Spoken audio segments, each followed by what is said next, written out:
त्रिभुज ABC में बिंदु P भुजा AB को इस प्रकार विभाजित करता है कि AP संबंधी PB बराबर 1 संबंधी 2 है। यदि बिंदु Q भुजा AC पर इस प्रकार स्थित है कि वो PQ BC के समांतर है, और ये कह रहा है तब त्रिभुज APQ तथा समलंब चतुर्भुज BPQC के क्षेत्रफल का अनुपात ज्ञात करना है। तो सबसे पहले हमने क्या किया, एक त्रिभुज बनाया ABC, और ABC में AB पे एक बिंदु लिया P, और वो इस प्रकार से लिया कि AP संबंधित PB बराबर 1 संबंधित 2, यानी कि, और फिर कह रहा है कि AC पे कोई बिंदु Q इस प्रकार ले रहे हैं कि जो PQ है वो BC के समांतर है। तब आपको ये सिद्ध कर देना है, यानी कि बताना है कि त्रिभुज APQ का क्षेत्रफल और समलंब चतुर्भुज BPQC का क्षेत्रफल का अनुपात क्या होगा। तो यहाँ पे हम सबसे पहले क्या करेंगे, इन दोनों त्रिभुजों को छोटे वाले APQ और ABC के समरूप दिखाएंगे।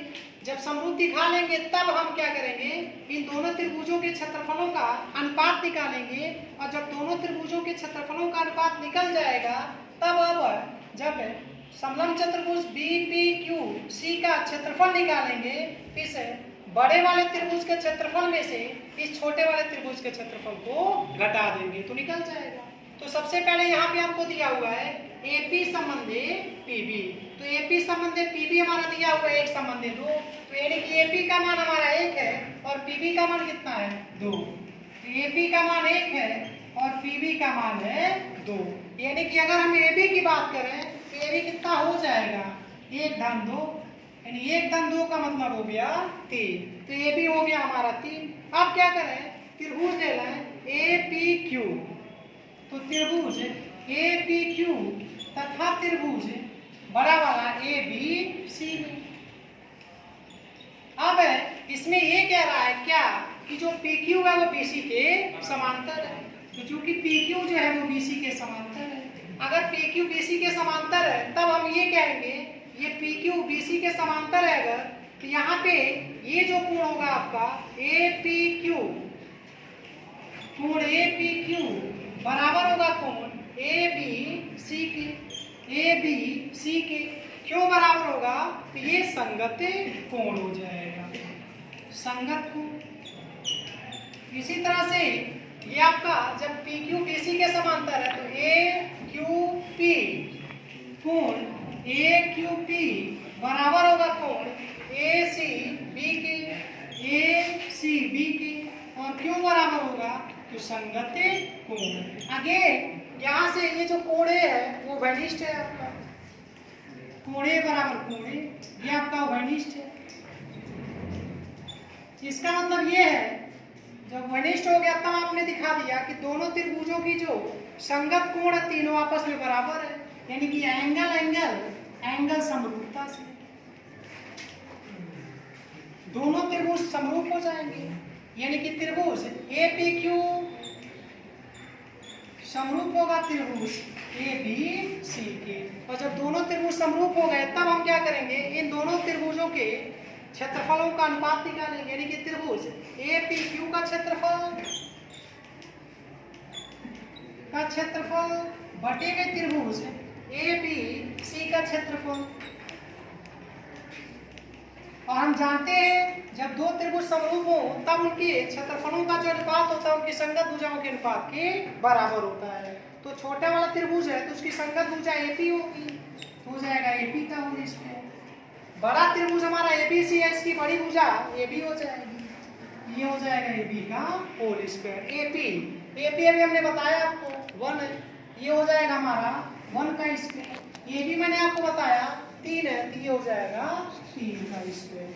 यहाँ से हो जाएगा 1 का स्क्वायर 1 और 3 का स्क्वायर 9। तो त्रिभुज APQ का क्षेत्रफल बटे में त्रिभुज ABC का क्षेत्रफल और बराबर हो जाएगा 1 बटे 3 का वर्ग 9।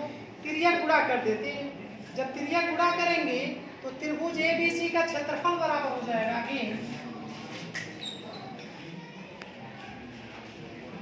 क्षेत्रफल बराबर हो जाएगा 9 गुणे त्रिभुज APQ का क्षेत्रफल। APQ का क्षेत्रफल। यहाँ से अभी हमने त्रिभुज ABC का क्षेत्रफल निकाल लिया, इसको समीकरण 1 कर देते हैं। जब ABC का क्षेत्रफल निकल गया तब यहाँ से अगर हम बात करें समलंब चतुर्भुज BPQC का क्षेत्रफल, तो समलंब चतुर्भुज BPQC का क्षेत्रफल तो कैसे निकालेंगे? इस पूरे त्रिभुज के क्षेत्रफल में से इस छोटे वाले त्रिभुज के क्षेत्रफल को घटा देंगे, यानी कि त्रिभुज ABC का क्षेत्रफल माइनस हो जाएगा त्रिभुज APQ का क्षेत्रफल। अभी हमने त्रिभुज ABC का क्षेत्रफल निकाला है, कितना है समीकरण 1 में, तो 9 गुणे त्रिभुज APQ का क्षेत्रफल, तो 9 गुणे त्रिभुज APQ का क्षेत्रफल और माइनस हो जाएगा त्रिभुज APQ का क्षेत्रफल। अब ये 9 त्रिभुज APQ के क्षेत्रफल में से जब एक त्रिभुज APQ का क्षेत्रफल घटाएंगे तो आ जाएगा 8 गुणे त्रिभुज APQ का क्षेत्रफल। तो अभी हमने इस समलंब चतुर्भुज PBQC का क्षेत्रफल निकाल लिया। अब हमको क्या निकालना है कि त्रिभुज APQ तथा समलंब चतुर्भुज BPC का क्षेत्रफलों का अनुपात। तो अतः अनुपात बराबर हो जाएगा आपका त्रिभुज APQ का क्षेत्रफल और बटे में समलंब चतुर्भुज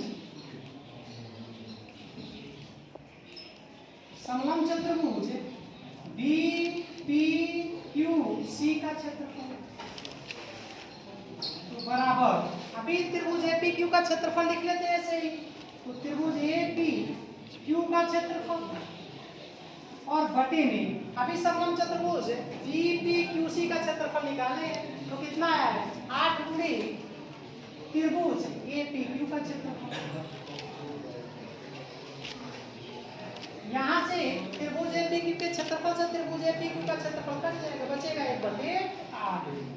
1/8 का मतलब हो गया 1 संबंधी 8, यानी कि त्रिभुज APQ का क्षेत्रफल और समलंब चतुर्भुज BPQC का क्षेत्रफलों का जो अनुपात होगा वो होगा 1 संबंधी 8।